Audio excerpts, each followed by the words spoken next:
kindly request everyone who is able to and those wearing caps to please remove them and rise for the singing of the Philippine National Anthem.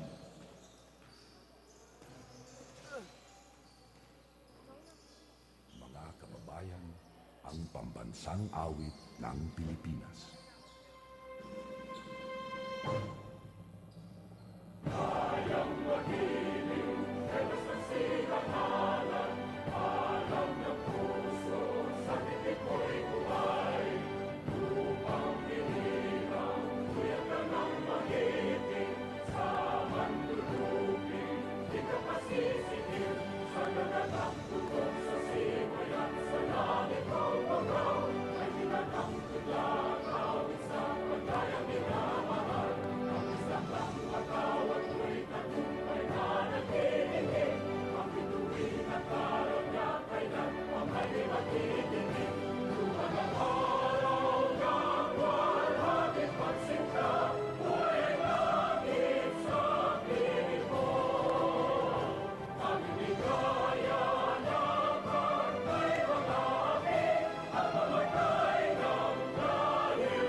Pleasant morning sa inyong lahat and welcome back to another set of games for our PSL National Finals 2024.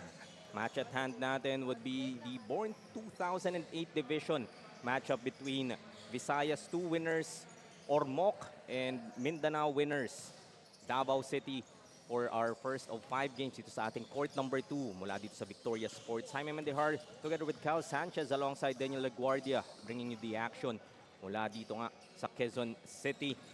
Would be Mindanao 1, Davao City going up against Visayas 2 Ormoc. 0-2 ang Visayas 2 Ormoc and Mindanao 1 standing at 2-0 naman. Chance for them to get to the semifinals and a better seed heading into our games tomorrow. And for our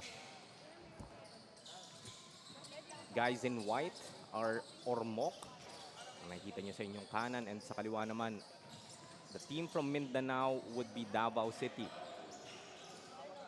And now let's head over to Roy Sacote to introduce our starting lineups for both teams. Good morning, Superfans. Welcome back to Victoria Sports Club in Quezon City for the third day of the PSL National Finals 2024 Road to Supremacy. This is our first game for court number 2, Group B in our Born 2008 division between the Oxy Ormoc versus Sideline Davao City.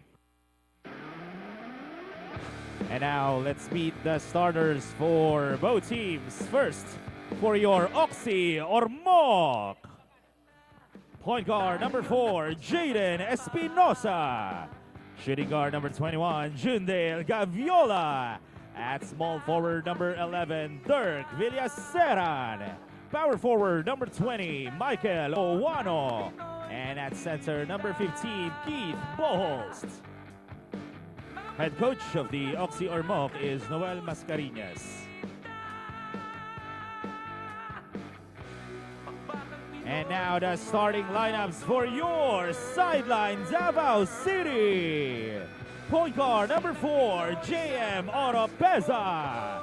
Shooting guard number 5, Justien Bandao. At small forward number 27, Javison Alcantara. Power forward number 8, Jeff Bentulan. And at center number 20, AJ Ejerongo. Coaching the Sideline Davao City is Prince Macavinta. Our officials for this match, Crew Chief Junior Bayais, Umpire 1 Eddie Villarosa, and Umpire 2 Manuel Felix. It's Oxy Ormoc versus Sideline Davao City. This is the PSL National Finals 2024 Road to Supremacy.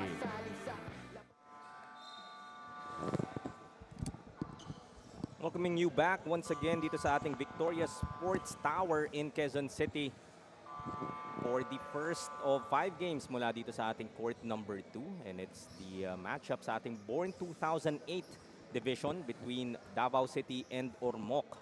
Of course, Davao City, the winners of our Mindanao leg.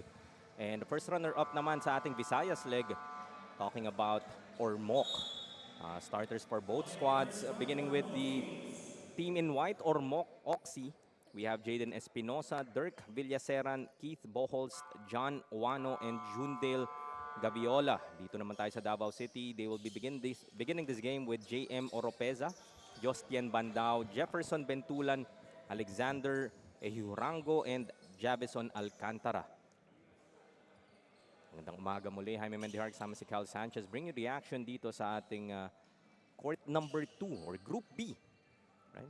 So a day away from our semifinals, Kyle. A lot at stake, especially dito sa boys in white. Still yet to secure that victory dito sa ating tournament so far. And it's a single round robin.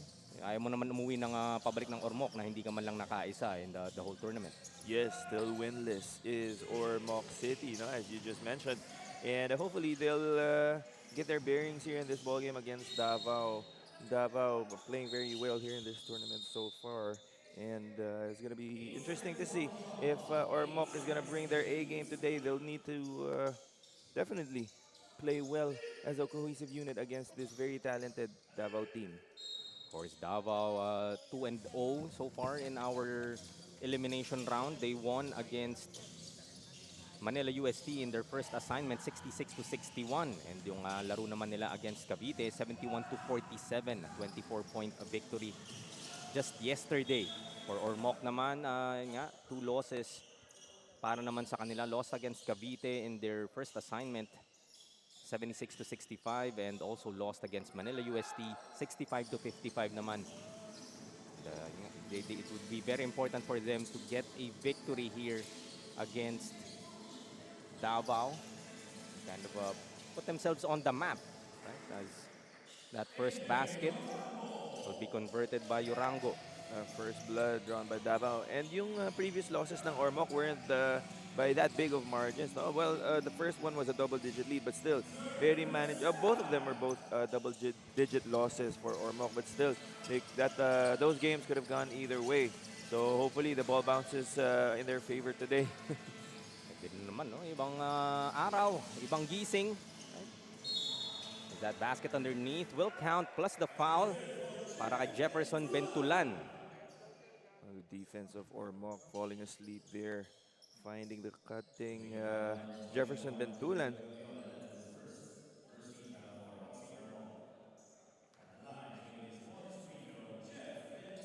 I check lang dito, Kyle, no? Just the guys in red, visibly, I guess, lankier, I would say, and height-wise, might have a slight edge.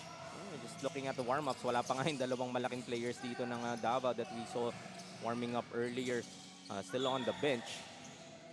For Ormoc, I only see itong number 15, si Rowan Tapurok, who's maybe the legitimate big in their lineup or on the floor right now. Everyone else is a guard or a wing, pretty much similar in height to mga players ng Ormoc.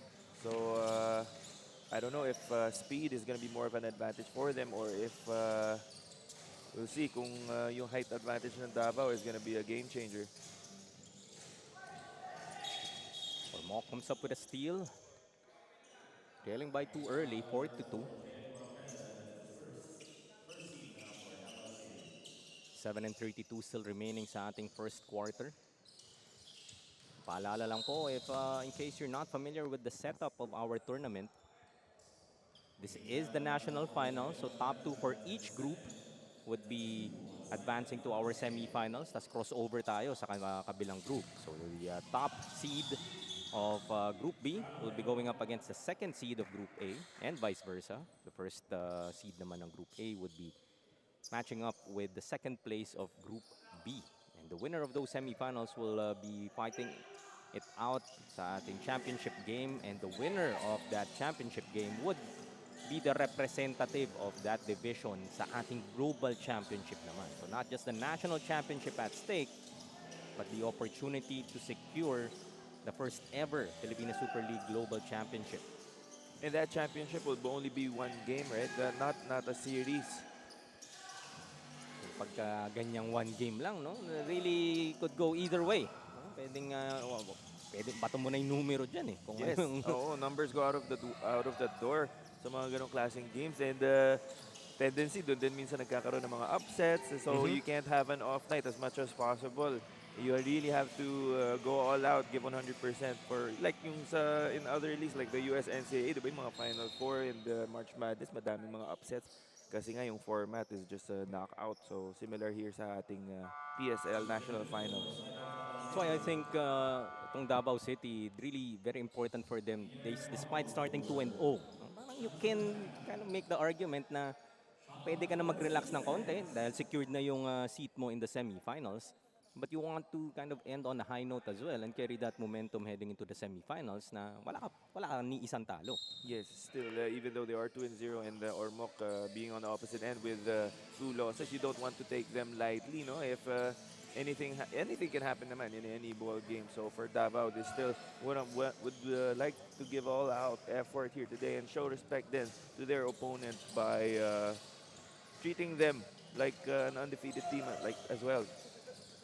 Siyempre, these teams are already the cream of the crop. So imagine na talagang ilang butas ng karayom na hindi naanan ng parehong koponan na to. Yes, so our Ormoc no pushovers as well, even though they're still winless here sa torneo natin.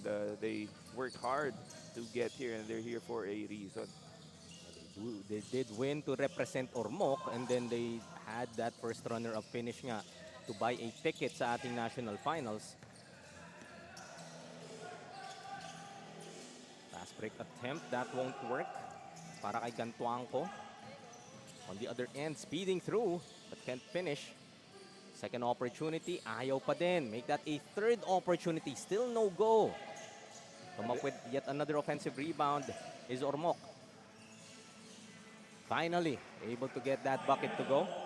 Finally, Wano. is right. No, they had some good looks earlier. The ball just wasn't falling for them, but credit to them for sticking with it and getting those offensive rebounds, getting numerous looks at the basket. Sabi mo nga, yung sipag, no? Talagang very evident dito sa Ormoc.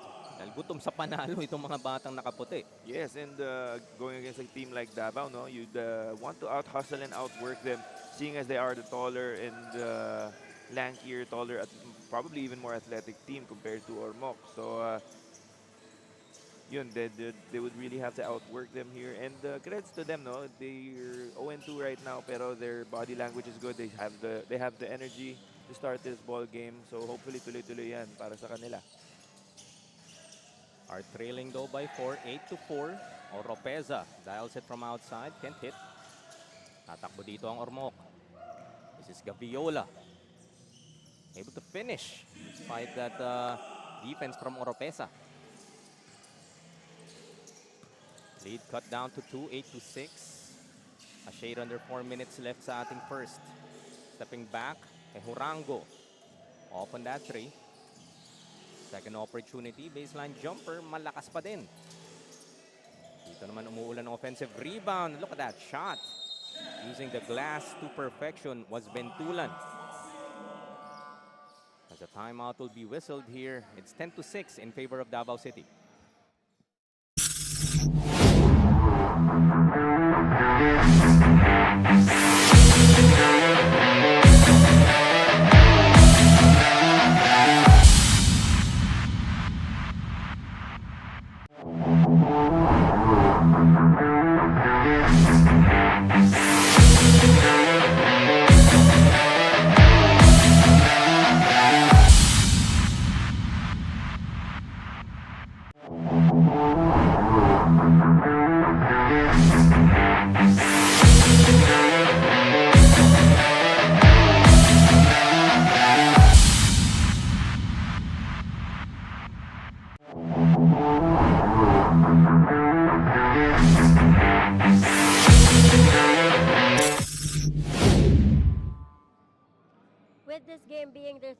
Coach Noel Mascareñas of Oxy Ormoc has mentioned that they actually felt overwhelmed na nakapasok sila sa national finals because with almost half of the team being 14 years old, Coach Noel pointed out that nagkukulang sila sa materials lalo na sa big men.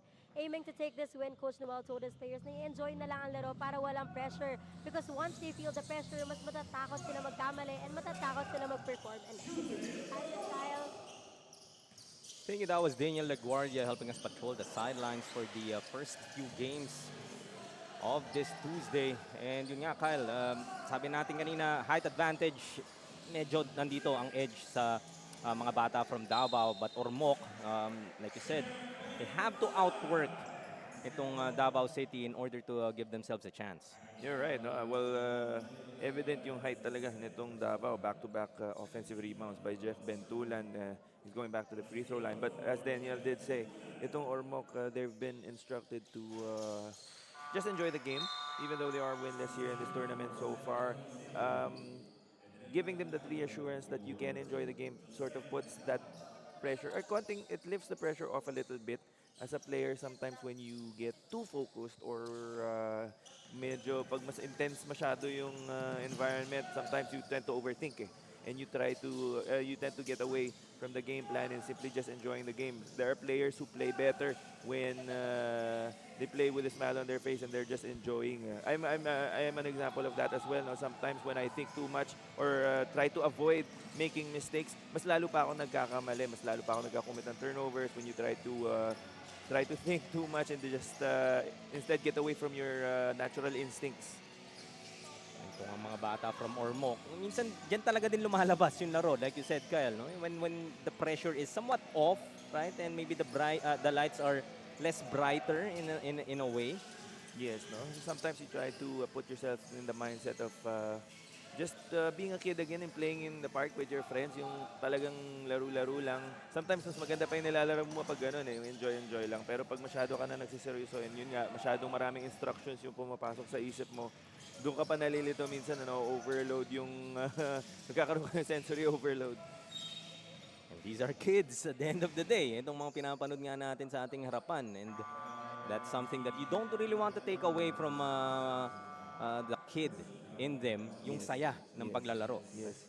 And at this age, no, this is where they're supposed to develop that love for the game. No? And when you try to drill into them too much, that kailangan manalo tayo dito and kailangan champion tayo, otherwise you're a failure. If you would drill that thought of that type of mindset in them at this young age, baka mawalan ng gana yan in the future. So just remind young players to just enjoy the game and everything else will follow. May tamang balance rin, kumbaga. Right? You would still want to develop, right? You are at that age to develop the love for the game, like you said, Kyle, outside of just the skills that you are indeed developing as you get some floor time. Yeah. And when we say just enjoy the game, we're not talking about just being careless out there and not caring. No, you have to enjoy the game, but also, of course, follow the instructions and the game plans of your coaches. As Gantuangco able to get that end one. Ang tsura ni Gantuangco. We were just talking about kids having fun. After that move, sino ba namang hindi mapapangiti? Extends this lead now to 6, 15-9. Has a bonus free throw coming his way. Ang dami rin yung size dito for Davao. They started this game with Alexander Hurango, who is already big in his own right. Tapos samahan mo pa nito ni na Gantuangco and players such as Rowen Tapurok. Gonna be a tough out itong Davao City in the semifinals. A little out of control there, was the Journal Gaviola dribbling the ball off his foot. Fast break opportunity. Villaserna gets the ball tapped from behind. Great hustle shown there by Jefferson Bentulan. 1 minute and 29 still left. Just the first period. It's the third game for both teams. 0-2 nga ang Ormoc. Samantalang ang Davao started off 2-0 and securing their seat into our next round. Semifinals happening tomorrow. Dito pa rin sa Victoria Sports. Great escape, everything but the basket para kay Bailon. Ormoc still down by 7, 16-9. Pesa being hounded. That dive for that basketball by Lon will be whistled for a personal. Good intentions there by Bailon diving for the ball. No, you like to show, you like to see that type of hustle from him, but you can't just dive on the player himself. You have to, as much as possible, try avoiding hitting the player who's also on the floor. And yun nga, natawagan siya ng foul. Okay, yung timpla din ng aggression, no? As speaking of timpla, would be an offensive foul called here against Rowan Tapurok, giving that illegal pick. That would team foul number 4 now para sa Davao City. Only 45 seconds left sa ating first quarter. Some pressure on the backcourt. Trying to make it difficult para kay Gaviola maibaba ang bola. Just in the nick of time. Oh, but he steps on the line. Backcourt violation. Sayang yun for Gaviola. No, yung depensa ni Labandero, no? Talagang And ano din he's noticeably, well, a lot taller compared to Gaviola. So, syempre, yung length also plays a factor, making it difficult for Gaviola to see past him. But good defense there for Ormoc. ito naman gumana yung dive ni Bailon. Able to come up with that steal, leading to that fast break layup. Trailing still by 5, 16 to 11. Last shot time if you are Davao, if they wish to. Attacking the hoop, can finish off that glass. Second opportunity. Stepping back for this corner 3. Will bounce over the backboard. 2.2 seconds still remaining para sa Ormoc to make something happen. They throw it up. Oh, good idea there from Villaseran, but medyo off the target. Kanyang pasa. So at the end of the first, it's a 5-point lead para sa Davao City, 16 to 11 against Ormoc.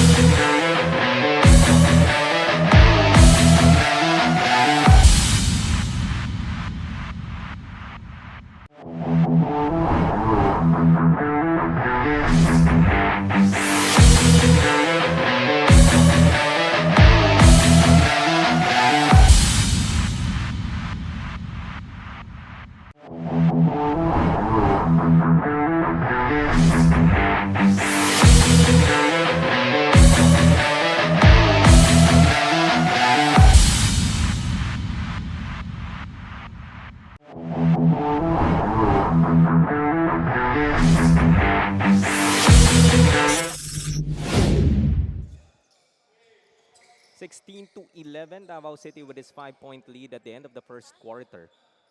Ormoc still hanging around. We did speak about Kyle, how Davao is the undefeated team, 2-0, and a couple of distinct victories din para dito sa mga nakapula. They have secured their seats sa ating semifinals tomorrow, and Ormoc, nga, just want to enjoy, just want to end on a winning note dito sa ating PSL National Finals. And regardless of the outcome of this ball game and this tournament para sa Ormoc, I'm sure they have learned valuable lessons that hopefully they'll be able to take back with them sa kanilang probinsya. And at the end of all of this, hopefully yung mga players nila would have improved individually and of course as a team.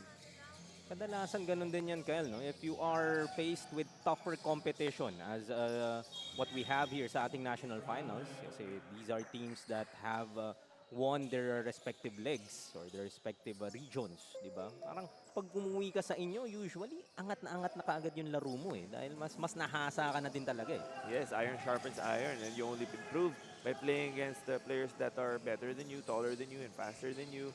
So even though itong Ormoc might be the best or one of the best teams sa kanilang lugar, going against team like Davao is really gonna test their mettle, and dun mo nila masusukat talaga kung nasan sila on a national scale, and yung improvements that they can make in their program, in their teams, individually, moving forward. Siguro ang coaching staff nito ni Ormoc, no? Kind of, you kind of get a glimpse of what it takes, Yes. diba? On a national level. On national level, kasi regionals are one thing, no? But going against teams, players from other cities, other provinces. Doon mo makikita na, oh, parang may kulang sa atin pala, or maybe there's something that we can do better. They can learn from other coaches as well. They can. This is a good chance then for coaches to meet with other coaches from different provinces. Maybe pick their brains. So yun, it's gonna be a valuable experience overall. Reported nga by Daniel kanina, yung may mga pyesa din na kulang, especially on the front line of Noticeably. Ormoc. Diba? So even that, no? Baka mas may scouting ka na in terms of getting some bigs to your team. But despite the lack of height, rebounding hasn't been quite a challenge para sa Ormoc. Yeah, especially itong sila Jay Tapurok, no? Really battling with much taller front line itong Davao. You like to see that fight from them. And hopefully he gets some help as well from his other teammates. So Boholst will be heading to the line, missing on that first.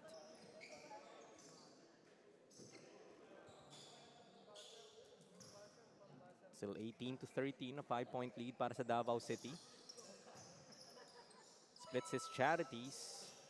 Baba sa 4 ang kalamangan. So like how Ormoc, despite facing a team that's undefeated, doesn't really play like they're intimidated dito sa kanilang katunggali. Magalona. Goes to Bailon. 10 to shoot para sa Ormoc.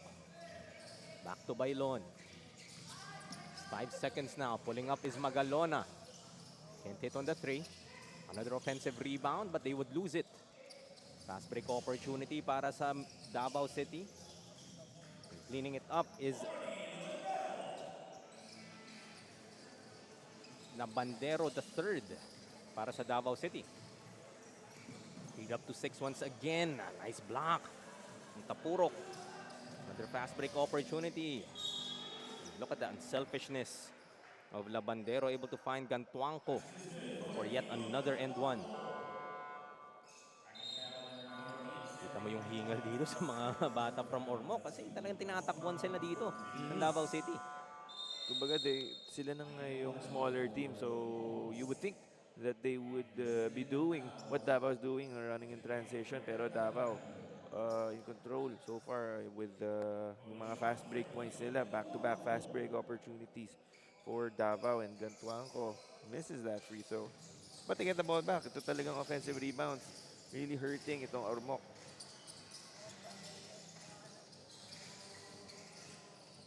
Gantuangco, he will try from outside.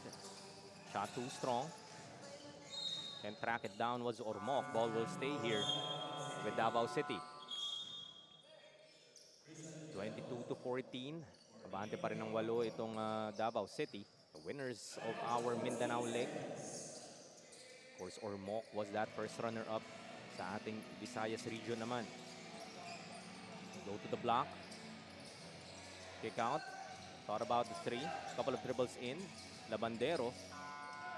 Mapuputukan sila ng 14. Because if you get an offensive rebound, the shot clock does reset to just 14. I think some players hindi pa ganun ka-familiar. Akala nila magre-reset sa 24 and they have a lot more time to set up that play. Yes, no, clock awareness. Importante yan para sa ating mga players, especially in close games, obviously. A great unselfishness there para kay Labandero. Finding the cutting Clark Bandao. Pero so far really making an impact dito sa ating laro as we see Bailon answering on the other end, trying to keep his team in it. Down by 8, 24-16 with 5:58 remaining sa ating first half.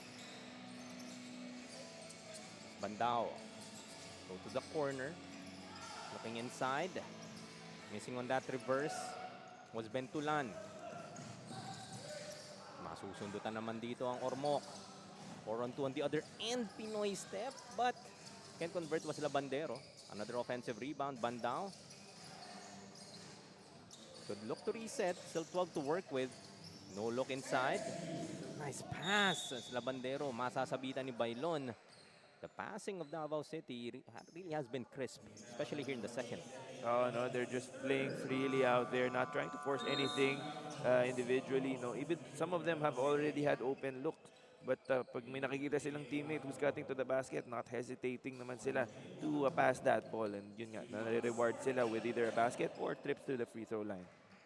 Meanwhile, let's head over once again to Daniel Leguardia for a report. Daniel? You deserve this opportunity to be here at the national finals. Yan ang sinabi ni Coach Prince Macaventa of sideline Davao City to his players. And with the experiences getting better and more challenging, they can't help but to feel the pressure and the excitement of representing their province dahil lahat nga raw dito ay hindi nila kilala and mahirap mag-scout because they only get to view their videos. Kaya naman Coach Prince really hopes that a team gives their 101% today and that they will adjust as they go. Hi, Ren Kyle. Thank you. That was Daniel Leguardia with that report. And for the coaches, no? Actually, for me, very exciting yun na hindi mo pa alam kung ano yung meron yung kabila. And you don't have too much scouting na dito lang kayo nagkakasukatan. Oo, no, you can only rely on videos from their past games to mga kalaban nyo. So, if that's all you have to go on, medyo limited din yung mga pwede mo makita in certain games, especially if you only have a few games to watch of your opposing team. Pero yun nga, that's one of the challenges of these coaches. Having limited resources and maybe limited time din to prepare against some of these teams. But doon mo rin makikita yung coaching strategies nila and whatever game plan they've drawn. Siguro most of these coaches just try to focus on their own game plan, try not to worry so much about what the other team is doing, try to execute na lang what they've been practicing all this time and what's gotten them this far. Hindi mo naman masyadong pwedeng i-reinvent na rin yung wheel, no? Dahil even the elimination round is a single round robin and games are happening day after day, no? So yung time between one game to the next, really not a lot to work or scout or even prepare for the next team. So I agree, Kyle, na you can just focus on what got you here instead. Yes, when you this is not the time to experiment with the lineups or maybe schemes. Just if something's been working well for you so far, try not to change it. And maybe, yun na lang, in-game adjustments na lang kung sakali. So we see Villaseran heading to the line. Leading scorer so far para dito sa Ormoc. Has 7 to his name. Sama mo na rin 5 rebounds and 3 assists. So it does appear that Villaseran is the main gunner para dito sa Ormoc. Just looking at his averages in our first 2 games. So despite those 2 losses, 26.5 points across those 2 games, 8 rebounds and close to 4 assists for Dirk Villaseran. As Davao will be calling for this time out, still up by 7, 26 to 19.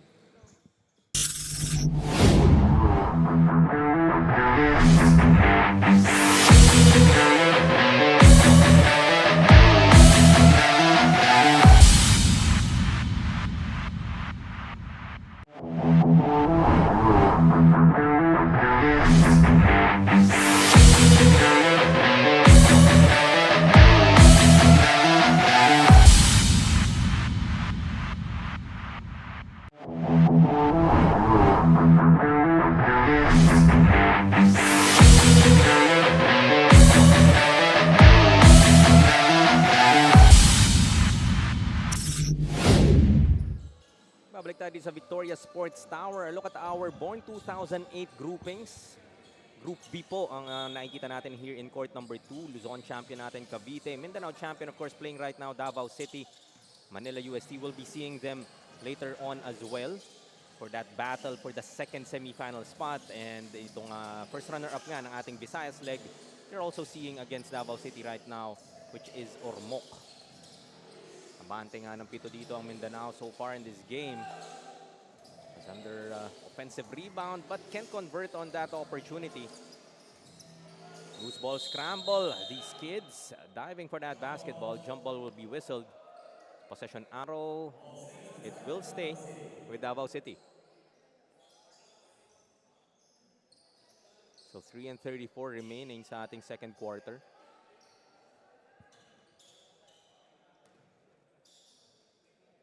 So officials trying to sort something out.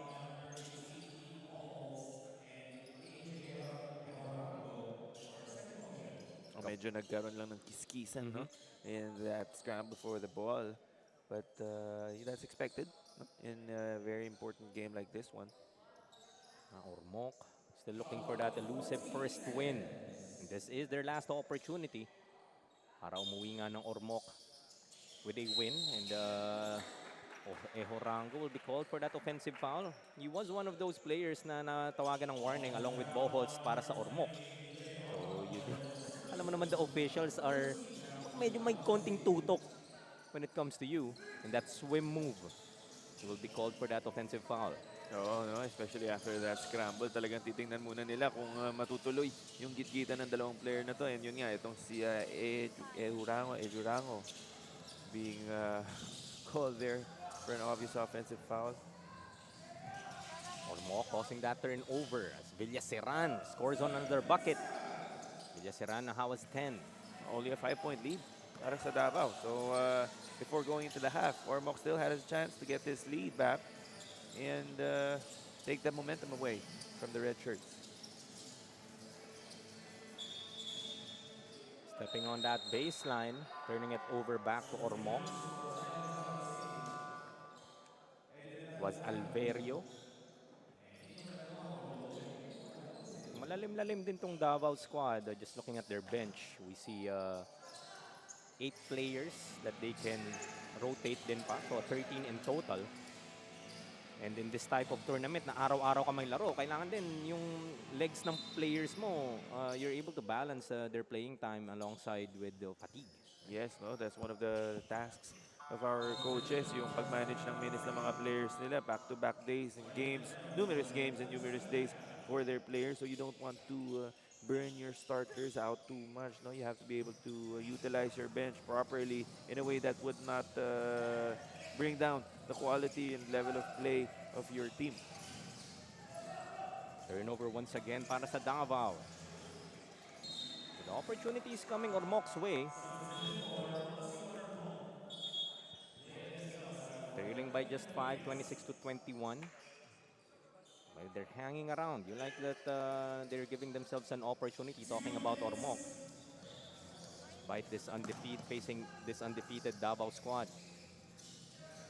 Under 2 minutes left sa ating second quarter. It's Magalona. Goes to Bohos. Just 5 seconds to shoot for the white shirts. Down to 2 now. They have to put it up. Masakit na nga dyan. Almost a 24-second shot clock violation, but instead, it's still a turnover. But a foul would still be called against Ormoc. Wano will be whistled for that offensive foul. Labandero. Go inside. Almost losing it. As a kickball will be called.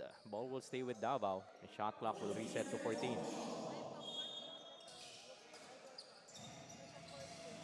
Sila Bandero. Hesitation. Leading to this open jumper para kay Bentulan. Bentulan now has 11. The first player in double digits para dito sa Davao City. Another good pass by Labandero. No, good job by Alberto Labandero to orchestrate the offense nitong Davao.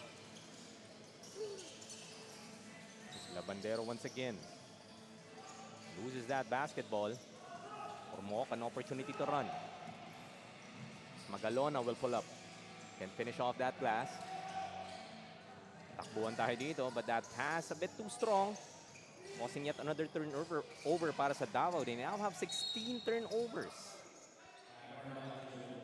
There's a backward violation will be called here against Ormoc. Don't see